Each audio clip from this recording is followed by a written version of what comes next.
6 part है इसमें। पहला पार्ट है मेरी कहानी, दूसरा पार्ट है मीडिया एंड पब्लिक लाइफ, तीसरा पार्ट है द फैमिली, मेरे बहन भाई बीवी बच्चे, चौथा पार्ट है इसमें द गेम यानी क्रिकेट, पांचवा पार्ट है द अदर साइड, मेरी लाइफ में और क्या था और क्या कौन से लोग आए, उसमें फ्रेंड्स भी हैं। और जो छठा पार्ट है वो सिर्फ एक चैप्टर है, अविश से भी थे कुछ टीचर हमारे, वो देखते थे कि महीने में आपने कितनी किताबें निकाली। आपका जो बचपन गुजरा है वो रेडियो सुनते सुनते गुजरा है, और रेडियो का आपको शौक भी था और मुलाजमत की वहाँ एक्सपीरियंस भी बड़ी थी, लेकिन रेडियो में दाखिल होते समय आपको किन लोगों से पाला पड़ा और किन लोगों से आप मुतासिर हुए, वहाँ सीखने में किन लोगों से आपने मदद हासिल की? वो ऐसा ज़माना था कि हमको 3.5 रुपये दिन के मिलते थे अलाउंस, और जिस दिन प्रैक्टिस करें 5, 1.5 रुपया रिफ्रेशमेंट, और ट्रेवल के दिन सिर्फ 3.5। अब मामला ये था कि घर से 1.25 रुपये ले गए थे, ये 73-74 की, शाम को 1 घंटे का कैप्सूल बनाना है, दिन को इंटरव्यूज भेजने, आप वेन्यू से वेन्यू नॉन स्टॉप दौड़ रहे हैं, सारे काम वहाँ आपको करने हैं, वहाँ कमेंट्री भी करनी है, इंटरव्यू भी लेना है, एडिट भी करना है, पहुँचाना भी है, और लाइव भी जाना है, ऑन ईयर इंडिया के 60 स्टेशनों से एट ए टाइम चल रहा है, तो उसमें अनफॉर्मूला बनना पड़ता है। नेक्स्ट ईयर उन्होंने मेरी आर्टिस्ट कैटेगरी में सिलेक्ट की पेंटिंग्स, और 86 में मुझे स्टेट अवार्ड मिला पेंटिंग का। नेशन मेल पॉडकास्ट देखने और सुनने वालों को रशीद राहिल का सलाम पहुँचे। आज हमने अपने स्टूडियो में मदऊ किया है रेडियो कश्मीर के साबिक सरबराह, स्पोर्ट्समैन और मशहूर ज़माना ब्रॉडकास्टर जनाब सईद हुमायूं कैसर साहब। कैसर साहब, नेशन मेल पॉडकास्ट में आपका खैर मकदम। बहुत बहुत शुक्रिया आपका राहिल साहब। पहले आपसे जानना चाहते हैं कि आपका बचपन, आपकी तारीख पैदाइश कहाँ हुई और किन हालात में हुई, और आपका तालीमी कैरियर कहाँ से शुरू? देखिए, मैं श्रीनगर में पैदा हुआ, और उसके बाद मेरी परवरिश शुरू में यहाँ से हम इंदौर चले गए, बाकी ट्रांसफ़र हो गई, कुछ देर इंदौर में रहे एमपी में, फिर आके बिस्कू स्कूल में पढ़ाई की मैंने, और उसके बाद अमर सिंह कॉलेज, उसके बाद यूनिवर्सिटी ऑफ कश्मीर, उसके बाद दिल्ली स्कूल ऑफ इकनॉमिक्स में डिफरेंट डिग्रियाँ लेता रहा मुख्तलिफ, और ये पढ़ाई का मामला चलता रहा। और घर में माहौल था अदबी सेंस में कि किताबें बहुत थी, लाइब्रेरी थी घर में, तो किताबों का शौक़ बहुत रहा। स्कूल में ही बहुत किताबें पढ़ते थे, और स्कूल में ऐसा माहौल भी था, अच्छी लाइब्रेरी थी बिस्को में, और ऐसे भी थे कुछ टीचर हमारे, वो देखते थे कि महीने में आपने कितनी किताबें निकाली और कौन कौन सी किताबें लाइब्रेरी से निकाली पढ़ने के लिए उसकी, फिर थोड़ा गाइड भी करते थे उसमें। तो वो शौक़ चलता रहा, और उसके साथ घर में एक और चलन बड़ा था हमारे, दुनिया भर के मैगज़ीन आते थे, फिल्म का मैगज़ीन भी आता था, औरतों का मैगज़ीन भी आता था, चाहे फिल्म फेयर हो, फेमिना हो, शमा हो, बानो हो, और हुमा हो, नहीं वो नहीं, हुमा हो, बच्चों के लिए खिलौना। और ख़ास बात ये थी कि वो खिलौना और हुमा में कहानियाँ होती थी, तो हमारी वालिदा हमको वो सुनाती थी, हम इर्द गिर्द बैठते थे उनके। हुमा में बड़ी बड़ी कहानियाँ होती थी, कुछ हिस्टोरिकल भी, खिलौना में बच्चों की होती थी, वो हमको सुनाती थी, और एक अंदाज से सुनाती थी जिससे हम समझे, बड़े कैप्टिवेटिंग, कैच करती थी हमारा अटेंशन।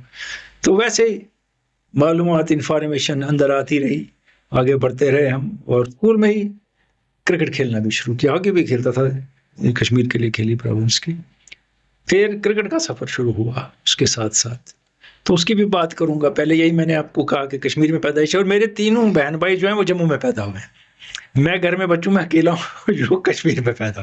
फिर ब्रॉडकास्टर बनने से पहले आप किस शोबे में रहे और कहाँ सर्विस की, या डायरेक्टली आप रेडियो में आ गए? नहीं, ऐसा नहीं है। देखिए, जब मैं दिल्ली स्कूल ऑफ इकनॉमिक्स में मैंने रिसर्च करके निकला, तो उसके बाद मैं कश्मीर आया, तो उसकी यहाँ फिर दुनिया भर की एज यूजुअल एप्लीकेशन भेज रहे हैं, टाइम्स ऑफ इंडिया में ऐड निकल रहा है, यहाँ निकला है स्टेट्समैन में, तो हमने, मेरे ब्रदर जो इंजीनियर है, और हमने एक बनाया था अपना slogan, apply apply no reply. आप जहाँ भी अप्लाई करेंगे वहाँ से जवाब नहीं आता।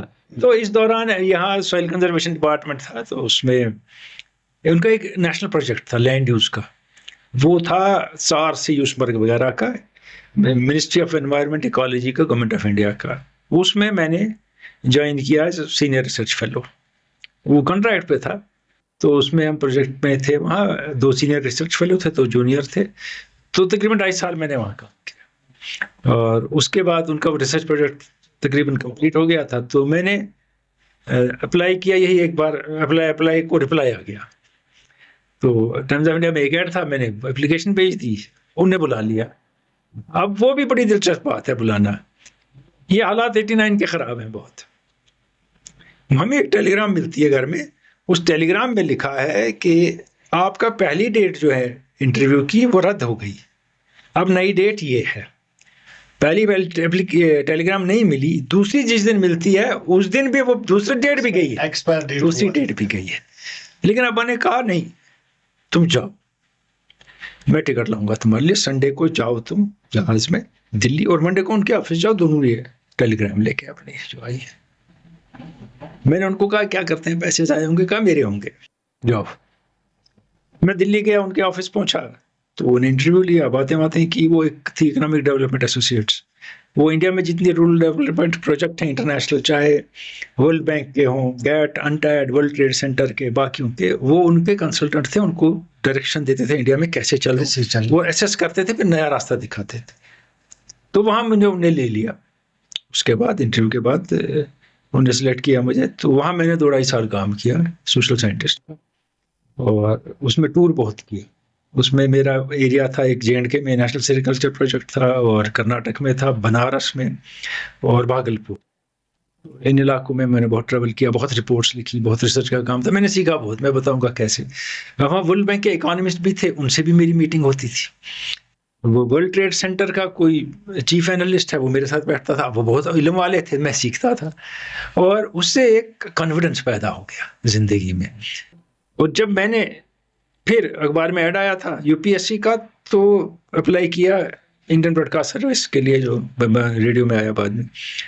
तब भी मैंने दिल्ली में ही अप्लाई किया, मेरा दिल्ली का ही एड्रेस था, और मेरा जो भी टेस्ट और इंटरव्यू वगैरह हुए वो दिल्ली में हुए यूपीएससी के। और उसमें जब मैं वो देने गया, मेरे पास एक चीज़ का कॉन्फिडेंस था बैकग्राउंड में, कि मैं नौकरी ऑलरेडी करता था दिल्ली में, तनख्वाह बहुत अच्छी थी, ट्रैवल बहुत ज़्यादा था, साल में कोई 120 दिन तकरीबन मैं इंडिया में घूम रहा होता था।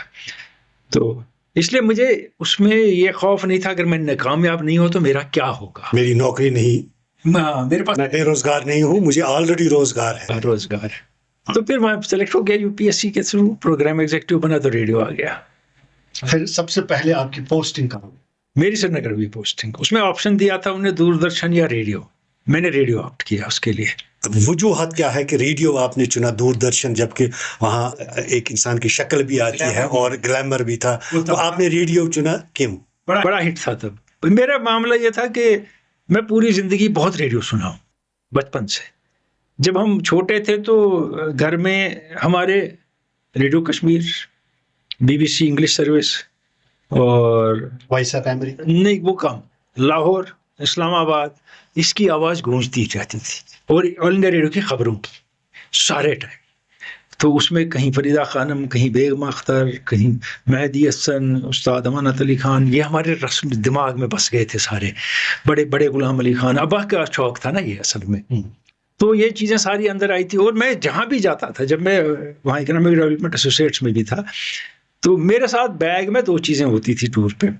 एक छोटा कैंप, ये ट्रांजिस्टर विद शॉर्ट वेव, क्योंकि मैं बीबीसी की इंग्लिश सर्विस बहुत सुनता था नॉन स्टॉप शाम को।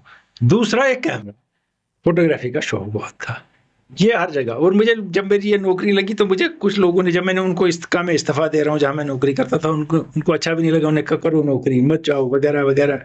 उस काम में मेरा इंटरेस्ट अच्छा था रिसर्च के। तो उन्होंने कहा रेडियो के बगैर तुम्हें और कोई नौकरी मिल भी नहीं सकती, सारे टाइम रेडियो सुनता है, कैरी करता है रेडियो। तो उस हिसाब से मुझे लगा कि मैं रेडियो ही जाऊंगा, क्योंकि मुझे रेडियो का पता है, लेकिन रेडियो कश्मीर के अंदर का कुछ पता नहीं था। वहाँ क्या हो रहा है, किस तरह हो रहा है, कौन है क्या है, मैं कभी आया ही नहीं था। अब्बा ने कभी इनकरेज नहीं किया, हम किसी प्रोग्राम में भी नहीं आते थे, कभी नहीं। वो और रेडियो के मामला वो घर नहीं लाते थे कभी, इसलिए वो रेडियो अलग था उनके लिए, घर अलग था। इसलिए वो, अगर लोग कहेंगे कि वो इन्फ्लुएंस हुआ, बिल्कुल नहीं। जब मुझे चिट्ठी मिली यूपीएससी से, मैं लंच के लिए गया था दिल्ली में, मैं लंच के बाद आया तो ब्राउन पेपर का लिफाफा मेरे टेबल पे पड़ा है। तो मैंने देखा, खोला, तो उसमें लिखा ऑफर है आपको, 3 महीने का वैलिड है, ये वगैरह वगैरह, आप सिलेक्ट हुए हैं ऐसे। तो लैंडलाइन थी, तो दिन को पापा फ़ोन करते थे, मम्मी फ़ोन करती थी, उनका फ़ोन आया, मैंने कहा मेरा ऐसा हो गया। मदर बड़ी खुश हुई इसलिए कि तुम घर आ सकता है, इसमें चांस है। हालात भी ख़राब थे यहाँ पे कि रहेगा। दूसरी बात, अब आने का तुम्हारे पास 3 महीने है, जल्दी नहीं करना। तुम्हारी नौकरी अच्छी है, अगर वहीं रहना चाहता है वहीं रहो। इसलिए मैंने कहा मुझे एक ही प्रॉब्लम है इसमें बहुत ज़्यादा ट्रैवल है। और कश्मीर में जो हालात हैं, मेरे एक ब्रदर इंग्लैंड में थे, सिस्टर की शादी हुई थी, सिर्फ परवेज़ यहाँ था और माँ बाप थे, अब रिटायर हो चुके थे 7 साल पहले। तो खाली परवेज़ पे वो बोझ रहना सही नहीं था। तो फिर मैंने कहा नहीं, मैं आ रहा हूँ, मैं ये ज्वाइन करूँगा। तो मैंने ज्वाइन किया। आपका जो बचपन गुजरा है वो रेडियो सुनते सुनते गुजरा है, और रेडियो का आपको शौक भी था और मुलाजमत की वहाँ एक्सपीरियंस भी बड़ी थी। लेकिन रेडियो में दाखिल होते समय आपको किन लोगों से पाला पड़ा और किन लोगों से आप मुतासिर हुए, वहाँ सीखने में किन लोगों से आपने मदद हासिल की? देखिए, वो एक अजीब सा दौर है रेडियो का, तो आज समझाना मुश्किल है लोगों को। रेडियो का 70% स्टाफ चला गया था, चाहे इंजीनियरिंग हो या प्रोग्राम का या एडमिनिस्ट्रेशन का, यानी डिफंग था। वो चले गए थे कश्मीर छोड़ के। माइग्रेशन हुई थी कुछ की, बाहर वाले भाग गए थे यहाँ से हालात देख के। तो वहाँ मेरे ख्याल में हम 6-7 लोग थे प्रोग्राम वाले, और एक दिन को 3-3 4-4 प्रोग्राम दिन को कर रहा था। स्टाफ तो था ही नहीं टोटली, वो सब कुछ खुद करना था। और एक और बात ये कि पब्लिक आती नहीं थी। कहा था रेडियो कोई नहीं जाएगा, तो आते भी नहीं थे, बिल्कुल नहीं आते थे। तो उसमें आपको खुद करना था कुछ जो करना था। और दूसरी बात, इससे एडिड बात के फिर मैं हॉस्टल गया कॉलेजेस के, मैं कॉलेज गया, लोगों के पास गया, और मैं जो युवानी का इंचार्ज फारूक नदवी साहब ने बनाया, जो ही मैं रेडियो आया, फिर मैं उनको समझा के लाता था, यार आओ तुम्हारी बात करेंगे, तुम्हारी ऐसा वैसा प्रोग्राम नहीं है यहाँ, मुश्किलें तुम्हारी वगैरह वगैरह वगैरह। तो फिर बहुत तेजी से युवानी आगे बढ़ी। लेकिन माहौल में मैंने वहाँ एक देखा ये कि आपके खिलाफ डिस्ट्रक्टिव कोई नहीं है, लेकिन हेल्प पे कोई नहीं करता। मैंने बहुत सुना था वहाँ ये है वो है, ऐसा कुछ नहीं देखा मैंने कि कोई आपकी मदद करे वगैरह वगैरह, नहीं। आपको जो करने करो, गलत करने करो अपने बलबूते पे, हाँ खुद करो। मेरे असिस्टेंट थे एक वहाँ प्रोडक्शन असिस्टेंट मोहम्मद शफी फारूकी साहब, उनको 22 साल हो गए थे रेडियो में, 21-22 जब मैं गया रेडियो में। तो उनसे बहुत सी चीज़ें जो पेचीदगियाँ हैं, जिन चीज़ों का ख्याल रखना है वहाँ, वो मैंने उनसे सीखी। और बाकी ज़्यादा खुद हिट एंड ट्रायल सुन के करके, और उसमें एक फ़ायदा मुझे बड़ा हुआ। रेडियो कश्मीर की एक बहुत ज़बरदस्त लेगेसी और ट्रेडिशन थी और रही है, उन्हें बहुत ज़बरदस्त काम किया लोगों ने वो। लेकिन मैंने उस ट्रेडिशन को ज़्यादा कैरी नहीं किया, मैंने अपनी ट्रेडिशंस खुद बनाई। सबसे बड़ी कामयाबी मुझे उसी में मिली कि लोगों ने मुझे अलग तरीके से आइडेंटिफाई किया, मुझे वही लकीर का फ़कीर नहीं माना। और उसमें मैं शुरू में फारूक नदवी साहब की भी दाद देता हूँ कि जिनने भरोसा दिखाया मुझे, जो मर्जी कहा करो, तुम्हें इजाज़त, मौका उन्होंने फराहम किया करने की, उनको भरोसा बहुत था कि ये डिलीवर कर सकता है। वो मुझे बचपन से जानते थे बेसिकली कि ये कहाँ पढ़ रहा है, क्या क्या किया है, कहाँ खेल रहा है, क्या है। तो उनको वो आइडिया था। उसके बाद डिलीवर तो मुझको ही करना था। और खुशकिस्मती मेरी, और जो यंगस्टर्स आए बहुत इनकरेज किया मैंने उनको, जो यूथ आया मेरे साथ, कुछ और लोग आए मेरे साथ। निसार नसीम और मैं 2 सिलेक्ट हुए थे उस साल यूपीएससी में, JNK में 3 हुए थे, निसार, मैं और जम्मू से मनवास। 230 इंडिया में हुए थे, हम 3 थे सिर्फ इसमें सेलेक्ट हुए। तो निसार साहब के साथ भी अच्छी इक्वेशन रही, फिर बाकी लोग भी मिलते गए, तो ऑन जॉब में सीखता गया। सही। हिमायू साहब, इससे पहले कि नौकरी से पहले आप खेलों में बहुत दिलचस्पी रखते थे, वजूहात क्या है और क्यों आप खेल में इतना शौक रखते थे? स्कूल में मैंने क्रिकेट खेलना शुरू किया। मेरे ब्रदर 2 साल बड़े परवेज मिस थे, वो ऑलरेडी स्कूल टीम में थे 8th में जब वो थे, तो मैं 6th में था तब। फिर जब मैं 8th में आया तो मैं भी स्कूल टीम में सिलेक्ट हो गया, तो वो कैप्टन थे स्कूल टीम के। और उसके बाद मैं स्कूल टीम का कैप्टन भी बना। फिर जब मैंने 8th पास किया और मैं 9th में गया, मैं 15 साल का था, तो मैं JNK की अंडर 19 टीम में सिलेक्ट हो गया 15 साल की उम्र में। और जालंधर का दौरा किया हमने, हम JNK के लिए जालंधर गए खेलने, और हमें कुछ पता नहीं था। जम्मू में ट्रेनिंग हमारी कैंप लगा 7 दिन का, उसके बाद जालंधर गए, टर्फ विकेट पहली बार देखा, हमको समझ ही नहीं आई ये क्या चीज़ है, मिट्टी यार चीज़ जिस पे खेलना है, हमारे जूते तो स्लिप होंगे इस पे, हम तो मैटिंग पे खेलते कुछ नहीं आइडिया था। फिर वहाँ, और वो ऐसा दौरा था, वो ऐसा ज़माना था कि हमको 3.5 रुपये दिन के मिलते थे अलाउंस, और जिस दिन प्रैक्टिस करें 5, ₹1.5 रिफ्रेशमेंट, और ट्रैवल के दिन सिर्फ 3.5। अब मामला ये था कि घर से ₹125 ले गए थे, ये 73-74 की बात है, तो उनने जो पैसे देने थे दिए नहीं, और हालत ये हुई कि जालंधर जाने से पहले एक दिन पूरे दिन फाका रहना पड़ा, कोई पैसा ही नहीं बचा, सारे पैसे खर्च हो गए, और हमें समझ भी नहीं थी, हमने जल्दी पैसे खर्च दिए। मेरे साथ दोस्त एक रशीद था, उसने और मैंने, बैट्समैन था वो, हमने ज़्यादा पैसे खर्च दिए। और अब जो हमारे मैनेजर थे, हम छोटे थे, 15 साल का था मैं, हम मांग भी नहीं सके उनसे।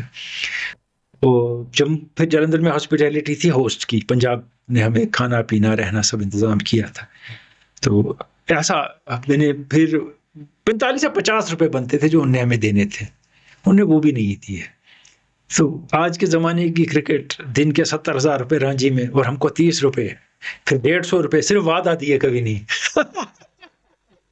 फिर JNK के अंडर-22 में खेला, यूनिवर्सिटी ऑफ कश्मीर में, मैं PUC में यूनिवर्सिटी ऑफ कश्मीर के लिए खेला, 11वीं से खेला मैं यूनिवर्सिटी ऑफ कश्मीर में 6 साल, और फिर रांची भी खेला, बाकी भी खेलता रहा।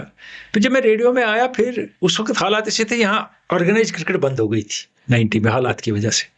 फिर 94-95 में थोड़ी शुरू हुई, लेकिन उसमें वो तहजीब और तरतीब और क्लास नहीं थी जो हम खेलते आए थे यहाँ अमर सिंह क्लब के ग्राउंड में वगैरह, उस आपने सीखा तो उस लेवल पे नहीं थी, तो फिर नहीं खेली। और फिर जो रेडियो था ये फुल टाइम जॉब हो गया, इसमें 10 to 4 नहीं मसला है, रात को भी सोच रहे हैं, सुबह भी लिख रहे हैं, कोई गुजर गया तो आप सुबह 7 बजे ऑफिस आ रहे हैं, लोगों को छुट्टी मिल गई, प्राइम मिनिस्टर गुजर गए, हम 7 बजे ऑफिस पहुंच गए, तो फिर गेम नहीं रही।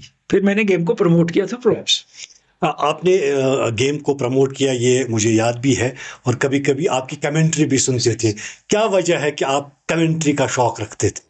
अब देखिए, मैं गेम जानता था क्रिकेट की, फुटबॉल में भी मैंने बहुत कमेंट्री की, तो इसके साथ, और फिर जब नेशनल गेम्स में गया, ओलंपिक्स में, Asian games, Commonwealth games, India के बाहर बहुत कवरेजेस की, तो उसमें भी जो एक जो आदमी होता है ना, जो इंडियन टीम, जैसे मैं ओलंपिक्स में गया, 32 इवेंट है ओलंपिक्स में, 26 वेन्यू है, हम 7 आदमी हैं, 2 इंजीनियर हैं, 5 प्रोग्राम वाले, और रोज आवरली आपको देने अपडेट, शाम को 1 घंटे का कैप्सूल बनाना है, दिन को इंटरव्यूज भेजने, आप वेन्यू से वेन्यू नॉन स्टॉप दौड़ रहे हैं, सारे काम वहां आपको करने हैं, वहां कमेंट्री भी करनी है, इंटरव्यू भी लेना है, एडिट भी करना है, पहुंचाना भी है, और लाइव भी जाना है ऑन ईयर, इंडिया के 60 स्टेशनों से एट ए टाइम चल रहा है, तो उसमें अनफॉर्मूला बनना पड़ता है, इसलिए कमेंट्री भी की। क्रिकेट में आप किस खिलाड़ी से मुतासिर जो आपको ज्यादा पसंद है? देखिए, मैं बचपन में मंसूर अली खान पटौड़ी का बड़ा फैन था, जबरदस्त, डेनिस लिली, वो यान चैपल, प्रसन्ना ऑफ स्पिनर का बड़ा फैन था मैं उस ज़माने में। फिर जब मियांदाद का डेब्यू हुआ तो मैं PUC में था, तो 1 साल का 2 साल का उनमें और मेरी एज में डिफरेंस है, वो बड़े हैं मुझसे, तो उनकी करियर को फॉलो किया तो बड़ा इंप्रेस हुआ मैं। फिर कपिल देव आए, उनसे बड़ा इंप्रेस हुआ कि इंडिया के पास फास्ट बॉलर नहीं है, और ये आदमी कहता है मैं फास्ट बॉलर हूँ, और चला दिया उसने अपना काम। और मेरा जो शौक है स्पोर्ट्स में, टेनिस में बहुत था, फुटबॉल में आज भी बहुत ज़्यादा है, और एथलेटिक्स, बाकी चीज़ें, मैं सारे गेम्स फॉलो करता हूँ और अंडरस्टैंड करता हूँ। मुझसे एक बार किसी ने पूछा, अगर क्रिकेट का वर्ल्ड कप है और फुटबॉल का वर्ल्ड कप है, आपको कहेंगे फ्री में देखने जाओ, तो क्या देखने जाओगे? मैंने कहा फुटबॉल वर्ल्ड कप है, नॉट क्रिकेट। फुटबॉल की लेवल कुछ और है, क्रिकेट वहाँ कभी नहीं पहुँचेगा। इस दौरान आपको बहुत सारे इंटरनेशनल जो हीरोज हैं क्रिकेट या फुटबॉल के, उन लोगों से मुलाकात करने का शरफ भी हासिल हुआ होगा, तो किन किन खास खिलाड़ियों से आपने मुलाकात फेस टू फेस? देखिए, फेस टू फेस अगर आप देखेंगे, जिनसे 2-4 बातें इंटरव्यू में भी कर ली, रॉजर फेडरर हुए जैसे, उसमें आपके मैरी कॉम के साथ इंटरव्यू हुआ मेरा, और उसके बाद आप देखें रिकी पॉन्टिंग के साथ, एक संगकार के साथ एक टेबल पे बैठ के चाय और खाना खा रहे हैं दिन को हम वहाँ, रमीज राजा है, बाकी हैं, सबके साथ बैठ के, क्योंकि वो भी वही काम कर रहे हैं वहाँ गए जो मैं कर रहा हूँ, उनके गले में भी जो लगाया कार्ड मेरा भी वही सेम है, तो इनसे इंटरेक्शन हुआ। और उसमें मैंने देखा, जैसे गांगुली से बड़ा इंटरेक्शन हुआ, गावस्कर से 2-4 बार हुआ, और गांगुली से मैंने एक दिलचस्प बात कही, ओवल में हम थे, मैंने कहा गांगुली को इंडिया फाइनल में पहुंचा है आपकी वजह से। कहता है क्यों? मैं तो रिटायर हो गया। मैंने कहा जो माइंडसेट आपने इंडियन क्रिकेट को दिया ना, डरे बगैर आंखें मिला के लड़ने का, वो उससे पहले किसी ने नहीं दिया था। इसीलिए इंडियन क्रिकेट बहुत इतना खुश हुआ। आम लोगों के सोच में ये बात है कि जो कोई बड़ा खिलाड़ी हो, बड़ा कोई सेलिब्रिटी हो, वो खास लोग होते हैं। तो आपको क्या लगा, वो भी ऐसे ही आम जैसे हम लोग हैं, वो भी वैसे ही है? देखिए, अब मेरी एक मामला था कि मैं उस लेवल पे उनके साथ था कि वो भी स्पोर्ट्स कवरेज कर रहे हैं, मैं भी कवरेज कर रहा हूँ, एक दूसरे की म्यूचुअल रिस्पेक्ट है। लेकिन हम गलतफहमी के शिकार हैं उसमें कि वो हॉट हेडेड होंगे, बाकी होंगे, कुछ होगा उनको। नहीं, ऐसा नहीं है। अगर आप तमीज़ से, तहजीब से उनके साथ इंटरेक्ट करें, वो तैयार है इंटरेक्ट करने को। लेकिन अगर आप गलत बात करें, कुछ करें, अब उन्हें दुनिया एक स्टैचर है उनका, आपको उसी इज्जत से बात करनी है। मैंने एक खिलाड़ी देखा इंग्लैंड में, जिसके पीछे जैसे फिल्म स्टार के पीछे लोग जाते हैं ना, दुनिया तोड़ती थी। वो थे शेन वॉर्न। उफ, मत पूछिए, वो रॉक स्टार था बंदा। बाल शाल यूं रख के और स्टाइल, नजर देखने को लोग उसकी तरसते थे। वो था कमाल। उसके मैंने उसमें करिश्मा था, विदाउट मैच के बाहर भी जबरदस्त करिश्मेटिक। लेकिन वो भी डाउन टू अर्थ थे। नहीं, सीधा अगर आप बात करेंगे, मैं लिफ्ट में हूँ, मेरे साथ हार्मिसन है लिफ्ट में, डेविड लॉयड है लिफ्ट में, वैसे ही बात कर रहे हैं डेविड लॉयड मेरे साथ जैसे हम करते हैं। और मैंने क्लाइव लॉयड के साथ बहुत इंटरेक्शन किए। मैच के बाद बर्मिंघम में मेरी तस्वीरें हैं, हम कमेंटेटर बॉक्स के विंडो सिल पे बैठे हैं, दोनों बातें कर रहे हैं। और लॉयड के बारे में मैं कुछ बहुत ही जानता था, मैंने उनके साथ मजाक भी 2-4 किए। वो कहते हैं तुम्हें यार बड़ी इन्फॉर्मेशन है। फिर ऐसे ही वो कुछ लोगों से मिला मैं ग्लैमॉर्गन में, तो वहाँ एक वो हमारे वो सिल्वर हेड इंग्लैंड के कमेंटेटर हैं, मुझे याद नहीं नाम है, वो लेफ्ट आर्म फास्ट बॉलर थे पहले ज़माने में। तो उनसे मैंने कहा, डेविड लॉयड से भी मैंने बात की, तो मैंने कहा, वो खासकर उनसे मैंने पूछा, इस ग्राउंड में माजिद खान को देखा आपने, माजिद खान को खेलते? उसने कहा he was my first captain. उसने, और मैंने वैसा बैट्समैन नहीं देखा, वो मुझे कह रहा है। अब हम आज की जब गेम देखते हैं, 2 आदमी हिटे मारते हैं, हम कहते हैं बस यही पैदा हुए हैं। वो लोग ना हेलमेट ना कुछ, पतले से ग्लव्स, मामूली सा बैट था, क्वालिटी बैट की कुछ नहीं थी, कंडीशंस बहुत हार्ड, उन हालात में खेल, हार्ड, कोई सर्कल नहीं, कोई पावर प्ले नहीं, और रिचर्ड जैसा आदमी, बाकी आदमी, तो उनकी अजमत अलग है। चूंकि घर में आपको एक अदबी माहौल था, अदब पे बात करेंगे, तो आपने कहा कि मैगजीनें आते थे, किताबें थे, रोज़ पढ़ते थे। और किसी खास शायर, किसी खास अदीब, किसी खास राइटर से मुतासिर? देखिए, इंग्लिश में मैंने जो बहुत ज़्यादा पढ़ा वो समरसेट मॉम को पढ़ा, आर के नारायण को पढ़ा बहुत ज़्यादा, ग्रैहम ग्रीन को पढ़ा, हेमिंगवे को पढ़ा, खुशवंत सिंह को पढ़ा। खुशवंत सिंह की कहानी में लगता है ये सच है जबकि होती कहानी है। तो ऐसे बहुत लोग पढ़े। फिर कुछ पोइट्री भी पढ़ी उर्दू में बहुत ज़्यादा, एक तो अब्बा का शायरी भी देखी। फिर मैं, जैसे मुझे ज़्यादा पसंद जो है नासिर काज़मी, उसके बाद फराज अहमद फराज बहुत मुझे अच्छा लगता है, उनका अंदाज भी शेर पढ़ने का है, वो भी मुझे बड़ा पसंद है। ऐसे कई और लोग हैं जिनको, और गालिब यूनिवर्सली लाइक्ड, उसने आपकी बात भी कही है, मुश्किल बात भी कही है, और सच्ची बात भी कही है। तो ऐसे बहुत हैं जिनको पसंद किया हमने, जिनकी डिस्कस की कभी किसी से शायरी, कुछ सुना, कुछ सीखा उनसे सुन के, क्योंकि उस फील्ड में मुझसे बहुत अच्छे लोग हैं दुनिया में। अदबी घराने में पैदा होने वाले सईद साहब ज़्यादा मुतासिर खेलों की तरफ, इसकी क्या वजूहत थी? ठीक है, अदबी में हम पे अब्बा ने या माँ ने, मेरी माँ खुद थी उर्दू में ऑनर्स अलीगढ़ से, तो इम्पोज कुछ नहीं किया कि तुम्हें अदब में ही जाना है, तुम्हें यही पढ़ना है। उन्हें हमारे सामने चीज़ें रख दी, चॉइस हमारी थी, फ्री हैंड आपका था। हाँ, चाहे इवन सब्जेक्ट सेलेक्ट करने में, पढ़ने में, हमें किसी को नहीं उन्होंने कहा तुम्हें क्या पढ़ना है। मेरे बड़े भाई डॉक्टर बनना चाहते थे, वो बने। मेरी सिस्टर रिसर्च करना चाहती थी कि, परवेज मेरा ब्रदर इंजीनियर बनना चाहना था, बना। मुझे नहीं पता था मुझे क्या करना है, तो मैंने ज्योग्राफी पढ़नी शुरू की और कॉलेज में, और ज्योग्राफी पढ़ते पढ़ते फिर डिग्रियां लेता रहा उसमें, और साथ में फिर मीडिया में भी आ गया। और मुझे लगा कि मैं खुशकिस्मत हूँ काफ़ी। मुझे बचपन में जब मैं यूनिवर्सिटीज़ में था, रिसर्च करता था, शौक था यूनिवर्सिटी में पढ़ाने का। फिर यहाँ कुछ इंटरव्यू दिए, मैं कभी जम्मू कश्मीर में किसी इंटरव्यू में पास नहीं हुआ, तो दिल्ली में सब में हो गया जहाँ भी दिया। तो उसमें ये हुआ कि उसके बाद किस्मत की बात यह है, 1994 से मैं हिंदुस्तान की बेशतर यूनिवर्सिटी में पढ़ा रहा हूँ। कहीं मीडिया पढ़ा रहा हूँ, कभी कहीं लाइफ स्किल सिखा रहा हूँ, कहीं प्रोफेसर को यहाँ एकेडमिक स्टाफ कॉलेज में पढ़ा रहा हूँ, कॉलेज ऑफ एजुकेशन में, बोर्ड में, इसमें उसमें। खुदा ने वो भी पूरा कर दिया, माशाअल्लाह, किस्मत मेरी थी अच्छी। और ख़ास बात मैं आपको ये कहूँगा कि शायद मुझे खुद नहीं पता था कि मैं मीडिया के लिए बनाऊँ, लेकिन खुदा ने ऐसे रास्ता पहुंचाया कि तुम इसी में अच्छा चलेगा, और किस्मत से चल गया। अब मौजूदा दौर जो है सोशल मीडिया का दौर है। आप भी अक्सर बेशतर सोशल मीडिया पे आते हैं और बड़े लाइक्स आपको मिलते हैं, बहुत सारे लोग आपके प्रोग्राम्स पसंद करते होंगे, और आप खासकर यूथ्स को टारगेट बना रहे हैं। क्या वजह है और किस लिए? ये मामला है कि मैं पिछले कोई 31 साल से यूथ की काउंसलिंग कर रहा हूँ। काउंसलिंग ये करता हूँ कि मैं ये नहीं कहता हूँ कि जैसे आज हमारी काउंसलिंग का जो कंसेप्ट है यहाँ कश्मीर में टोटली गलत। मैंने IAS अफसर लाया, KS अफसर लाया का इस जैसा बनूं।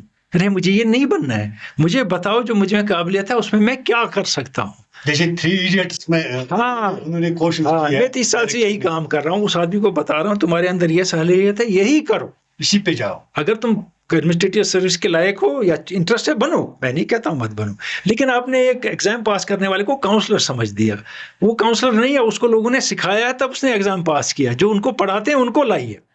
वो दूसरी बात है, कश्मीर में जो बच्चे हैं हमारे, किसी हद तक ज़हीन है, किसी हद तक काहिल भी हैं, कामचोर भी हैं। तो इसमें आपको इनको बैलेंस करना है। आपको उनको कामचोर डिक्लेयर नहीं करना है और टोटली दुनिया का बेस्ट भी डिक्लेयर नहीं करना है, लेकिन मदद करनी है उनको डायरेक्शन देने में। हमारे बच्चे ज़्यादा क्या करते हैं, मेहनत तो करते हैं, मगर किस्सा ये है कि गलत डायरेक्शन में, फिर रिटर्न बहुत कम होता है, क्योंकि वो उनकी डायरेक्शन नहीं है, उनके अंदर वो नहीं है, उनके अंदर कुछ और है। अगर उनको वो दिखा दिया जाए, इसके लिए मेंटोर की ज़रूरत होती है, काउंसलर की नहीं। जो उनसे रेगुलरली मिलता है, उसको जानता है इसके अंदर क्या है, उसको वो सिम देता है, फिर ये रास्ता खुद पकड़ता है और अपने नेटवर्क से मेंटोर्स की मदद करता है। इनको वो मुश्किल है कि सही डायरेक्शन नहीं पता है। अगर डायरेक्शन मिल जाए, कश्मीर के बाहर ये बहुत मेहनती है, कश्मीर में कश्मीर का बच्चा कम मेहनती है, लेकिन जब ये कश्मीर के बाहर जाता है, इंडिया सारे में या इंडिया के बाहर, ये एक्सेल करता है। क्यों? ये माहौल में देखता है कि मेहनत की कदर है और डायरेक्शन किस डायरेक्शन में मेहनत करनी है। हुमायूं साहब ने एक किताब भी लिखी है, डिफरेंट स्ट्रोक्स। तो इसमें क्या कहने की आपने, अभी हमने पढ़ी नहीं है, क्या आपने इसमें कहा है, कहने की कोशिश की? देखिए, प्रेफेस में मैंने एक बात इसमें कही है कि ये किताब मैं अपने बच्चों के लिए लिख रहा हूँ। वो अपनी लेगेसी, अपनी फैमिली ट्रेडिशन, वो अपने वालिदैन और उनके वालिदैन को पहचाने, उसके लिए लिख रहा हूँ। ये मेरी ज़िंदगी के वाक़ात हैं, बायोग्राफी है, एक किस्म की मेमोयर्स हैं मेरे, कि इसमें मैंने अपनी कहानी लिखी है लाइफ की, और उसमें अपने इंसिडेंट्स भी लिखे हैं लाइफ के। 6 पार्ट हैं इसमें। पहला पार्ट है मेरी कहानी, दूसरा पार्ट है मीडिया एंड पब्लिक लाइफ, तीसरा पार्ट है द फैमिली, मेरे बहन भाई बीवी बच्चे, चौथा पार्ट है इसमें द गेम यानी क्रिकेट, पांचवा पार्ट है द अदर साइड, मेरी लाइफ में और क्या था और क्या कौन से लोग आए, उसमें फ्रेंड्स भी हैं। और जो छठा पार्ट है वो सिर्फ एक चैप्टर है, अविश, कि मुझे मेरे बाद कैसे याद करोगे। अविश, बस उतना ही। तो यही किताब है, 310 पेज हैं तकरीबन इसमें, और ये चेन्नई में प्रिंट हुई किताब। मैंने 19 में लिखनी शुरू की, छोड़ दी, फिर 21 में उठाई, फिर लिखी, छोड़ दी, 22 में अटेम्प्ट किया, 23 में कुछ लिखा। और कमाल की बात आपको बताऊं ये कि मेरे घर में मेरे बीवी बच्चों को भी नहीं पता था मैं किताब लिख रहा हूँ, किसी को नहीं बताया था मैं। फिर एक बेटी को एक चैप्टर दिखाया था मैंने एक दिन, तो अपनी मदर पे जो चैप्टर है मेरा। फिर उसके बाद जब मैं फिर से लिखने लगा तो ब्रदर को, परवेज को एक चैप्टर दिखाया मैंने, तो वो भी हैरान हो गए, तुम चैप्टरों पे आ गए, तुम किताब लिख रहा है, हमें आइडिया ही नहीं है। और जब तक ये रिलीज नहीं हुई ऑनलाइन, पहले पोर्टल्स पे बहुत से हुआ है ये अवेलेबल, तब तक मेरी बहन को भी नहीं पता था कि मैं किताब लिख रहा हूँ, क्योंकि मेरे पास कोई सरप्राइज उनको नहीं, मेरे पास कोई टाइम फ्रेम नहीं था कब तक पूरी होगी। देखिए ना, किताब लिखने वाले क्या करते हैं, वो 3 महीने के लिए कहीं चले जाते हैं, 4 महीने के लिए। मैं घर का काम भी कर रहा हूँ, अपना काम भी कर रहा हूँ, वीडियो भी बना रहा हूँ, फंक्शंस भी अटेंड कर रहा हूँ, शादियाँ भी, मैं किताब कब लिखूंगा, इसलिए कोई टाइम फ्रेम नहीं था। और इसमें एक बड़ी इंटरेस्टिंग बात हुई, मैंने शुरू की ये लैपटॉप पे लिखनी, फिर करनी, मेरे स्पीड ब्रेन की ज़्यादा है, हमारी नेचुरली हाथ स्लो है। फिर मैंने हाथ से लिखे कुछ चैप्टर, फिर वो टाइप करने थे। मैंने कहा 2 काम है, कुछ भी हो तो मैं टाइप ही खुद करूँ। मैंने 100% खुद टाइप की, 100% इसकी डिज़ाइन अंदर से खुद किया, 100% कवर, बैक कवर सारा खुद बनाया सारा, क्योंकि मैं पेंटर हूँ, आर्टिस्ट हूँ, पेंटिंग करता हूँ, तो मैंने सब खुद किया इसका। बीच में एक बात और आ गई जो हमें अभी तक पता नहीं था कि आप पेंटर भी हैं और आर्टिस्ट भी हैं। कोई आर्ट ऐसा आपने बनाया है घर में जो आपको पसंद हो? तो देखिए, मैंने पेंटिंग शुरू की स्कूल से निकलने के बाद। स्कूल में मुझे ड्राइंग की क्लास बड़ी बुरी लगती थी। वो कहते शिकार ये बनाओ, वो पूल रखा वहाँ सामने, ये बनाओ, मुझे आता भी नहीं था, मैं तंग आता था। फिर जब मैं पीयूसी में आया तो मैंने थोड़ी पेंटिंग शुरू की। ब्रदर मेरे परवेज करते थे, मगर वो ऑयल कलर करते थे, मैंने पोस्टर कलर में पेंटिंग करता हूँ मैं, बिल्कुल डिफरेंट। क्योंकि मुझे अपना जो एक्सप्रेशन है पोस्टर में ही समझ आता है, दिखाना लोग मैं सिखा सकता हूँ। तो पहले साल मैंने 2 तस्वीरें भेजी अपनी एकेडमी में एग्जीबिशन के लिए, वो सिलेक्ट हो गई स्टूडेंट कैटेगरी में। अगले साल फिर 2 हो गई, 3 हो गई स्टूडेंट कैटेगरी में। नेक्स्ट ईयर उन्होंने मेरी आर्टिस्ट कैटेगरी में सिलेक्ट की पेंटिंग्स, और 86 में मुझे स्टेट अवार्ड मिला पेंटिंग का। तो फिर मैं पेंट करता गया बहुत सीरियसली। फिर रेडियो में आया तो बहुत कम हो गया, फुर्सत ही नहीं है। आपने स्केच बनाए पढ़े हैं, कुछ हो ही नहीं सकता, आप रंग ही नहीं कर सकते, भर ही नहीं सकते रंग, फुर्सत नहीं है, दिमाग प्री ऑक्यूपाइड है। फिर जब कोविड आया फिर से मैंने उसमें बहुत पेंटिंग की, फिर से पुराने स्केचेस भी निकाले जो आज छोड़ दिए थे, वो नए से बनाए, बाकी शाकी। मैं अपने किस्म की पेंटिंग बनाता हूँ, थोड़ी सी सा रियलिस्टिक है, और मैं नहीं बनाता हूँ सीनरी पोर्ट्रेट वगैरह, नहीं बनाता हूँ। मैं एब्स्ट्रैक्ट बनाता हूँ एक तरीके की जिसमें ह्यूमन फिगर्स हैं, दिखता है आपको, मूवमेंट है, बाकी है। मैंने बहुत से हालात पे, कश्मीर के हालात पे 3 पेंटिंग्स बनाई 91-92 में। Seas within and without वो एक थी, कुछ और थी, जैसे बाबरी मस्जिद से 30 अक्टूबर 1990 को मैंने एक पेंटिंग दिल्ली में बनाई। मैं तब दिल्ली में नौकरी कर रहा था। बाबरी मस्जिद ब्लैक में है कुछ, मेरा ब्लैक और ज्यादा ब्लैक, रेड एंड ब्लू में शुरू में बनाता था पेंटिंग्स। तो कि ये कैसे ढहेगी, इसके ऊपर लोग चढ़े, आधी टूट रही है, नीचे लोग खड़े हैं सामने। और उसके 2 साल बाद यही हुआ जो मैंने पेंटिंग में बनाया। जब जुल्फकार अली भुट्टो को फांसी दी तो मैं स्कूल कॉलेज में था। उसमें भी एक इंटरेस्टिंग इवेंट ये है कि मैं कॉलेज गया हूँ ज्योग्राफी डिपार्टमेंट में, तो वहाँ चपरासी आता है दौड़ के प्रिंसिपल का, सरफी सांडान, उसका ट्रस्टेड आदमी एक। मैं गया तो ओएन कोल साहब थे प्रिंसिपल, वो कहते हैं मुझे, कैसा, भुट्टो हैज बीन हैंग्ड। मैं देख रहा हूँ, get your boys together and get all the college into football field. I want to talk to them. Is it a right idea? अब मैं क्या कहूँगा प्रिंसिपल को, मैं स्टूडेंट हूँ उसका। तो मैंने कहा ठीक है जी, अच्छा आइडिया है। मैं निकला, क्रिकेट टीम के प्लेयर जमा किए, सारे स्टाफ, अपने स्टूडेंट स्टाफ को 15 मिनट में मैंने ग्राउंड में खड़ा कर दिया। फिर कोल साहब ने तकरीर की उनको 5 मिनट। उसमें उन्होंने लास्ट में कहा कि अब तुम जाओ, कॉलेज बंद हो गया। मैं चाहता हूँ कि तुम ऐसे जाओ कि जब वापस आओ ये कॉलेज ऐसा ही हो और पढ़ने में कोई मुश्किल ना हो। तो उन्हें नहीं तोड़ फोड़ की, कोई तोड़ फोड़ नहीं हुई, वो सारे बच्चे चले गए कॉलेज छोड़ के। और फिर मुझे आइडिया नहीं था कोल साहब ने क्यों बुलाया था मुझे। फिर कोल साहब से पता चला कि कहा तुम क्रिकेट कैप्टन है, तुम्हारा इन्फ्लुएंस बहुत है बच्चों पे, तुम्हें सब जानते हैं, तुम्हें सब जानते हैं इस कॉलेज। इसलिए मैंने कहा जमा करो अपने आदमी और इनको बाहर बुलाओ, ये तुम्हारी बात सुनेंगे। तो उस वक्त मैं घर आया उससे, फिर मैंने एक पेंटिंग बनाई इसी इवेंट पे हैंगिंग पे 4 अप्रैल 1978 या 1979 उसका टाइटल ही है। तो ऐसे डिसेबल्ड का इंटरनेशनल ईयर था, उस पर बनाया everything will and with it.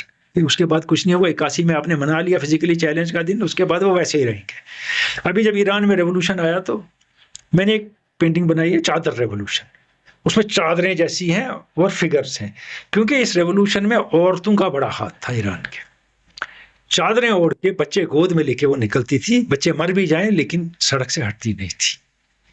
अकीदा उनका ये था उस रेवोल्यूशन में। तो चादर रेवोल्यूशन। अभी जो ये हुआ, हमारा रिफ्यूजी क्राइसिस हो गई और यूरोप ने रिफ्यूजी को आने नहीं दिया, वो बेचारे समुद्रों में डूब गए।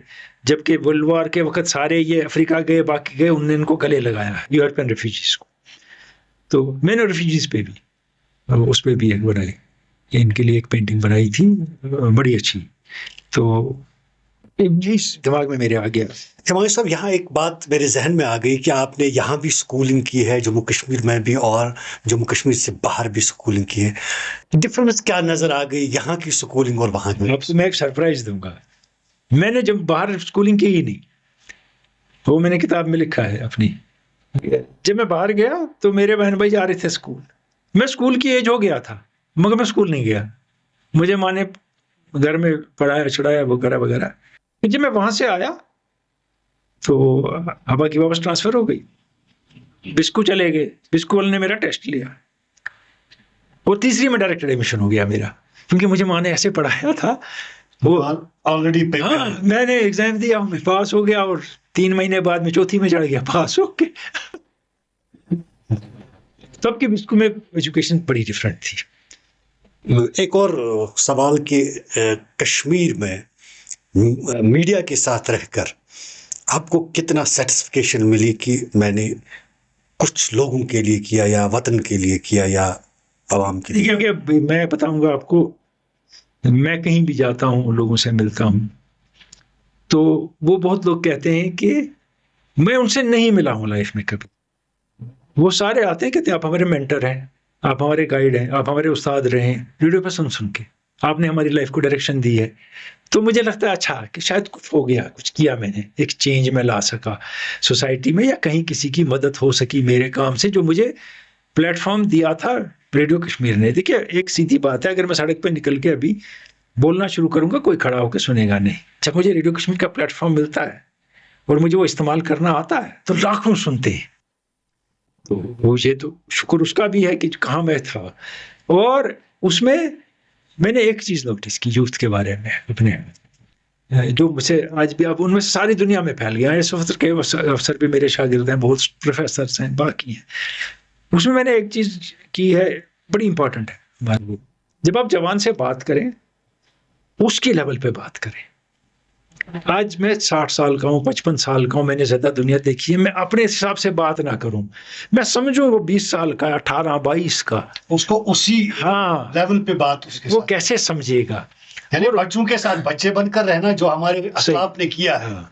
और उसको ये नहीं कहना तुम्हें नहीं आएगा, तुम क्या कर सकते हैं, हम ऐसे थे, हम भी बड़े बेवकूफ़ थे अपने वक्त। हमें भी बड़े लोग कहते थे इससे रदी जनरेशन ही पैदा नहीं हुई, और ये हर जनरेशन दूसरी जनरेशन को कहती रही।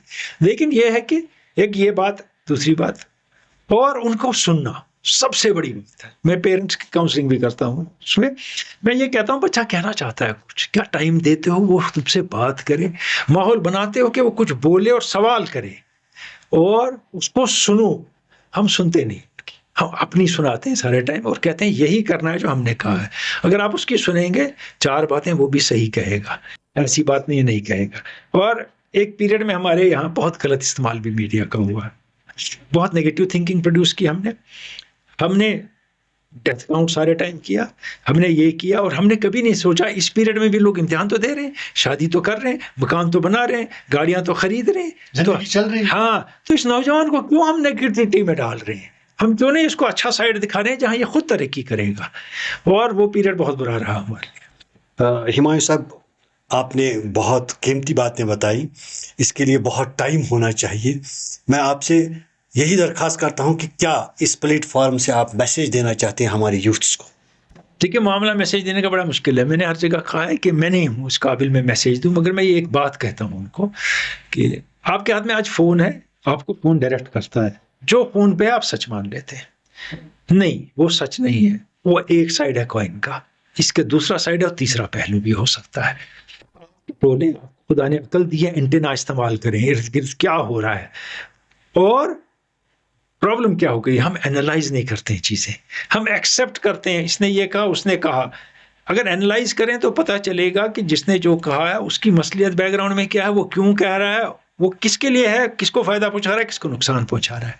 ये एनालिटिकल अगर आप अपने अंदर एप्रिसिएशन पैदा करेंगे, बड़ा फ़ायदा होगा। और जो भी आपको ज़िंदगी में करना है 100% एफर्ट देना, पगा करो तगिना वलोहा, ये एटीट्यूड छोड़ना है आपको। देखिए अगर आप कंफर्ट जोन में आ गए और उसमें मज़ा आ गया तो ज़िंदगी बर्बाद हो गई। कंफर्ट जोन से निकल के स्ट्रगल करना पड़ता है। अगर आप मेरी बायोग्राफी पढ़ेंगे, मैंने जब दिल्ली में पहली नौकरी मिली उसके स्ट्रगल्स, उसके बाद मैंने क्या किए हैं वो इसमें लिखे हैं। आप भी हैरान हो जाएंगे देख के कि आपको सक्सेस मेरी लाइफ में दिखती है, इतनी सक्सेस नहीं है। कितने इंटरव्यूज में मेरे साथ क्या हुआ है, इतनी आसानी नहीं होती है। बाद में हम एक आदमी को सक्सेसफुल देखते हैं, देखिए बैकग्राउंड में क्या है। आप भी हो सकते हैं सक्सेसफुल, मगर ट्राई योर बेस्ट। हर बात पे भरोसा नहीं करना चाहिए, बल्कि तहकीक के बाद ही उन बातों पे अमल करना चाहिए। ये थे हमारे खास मेहमान आज के पॉडकास्ट में, जनाब सईद हिमायू कैसर। अगले एपिसोड में किसी और शख्सियत को आपके साथ रूबरू कराएंगे। तब तक के लिए दीजिए इजाज़त। अल्लाह निगहबान।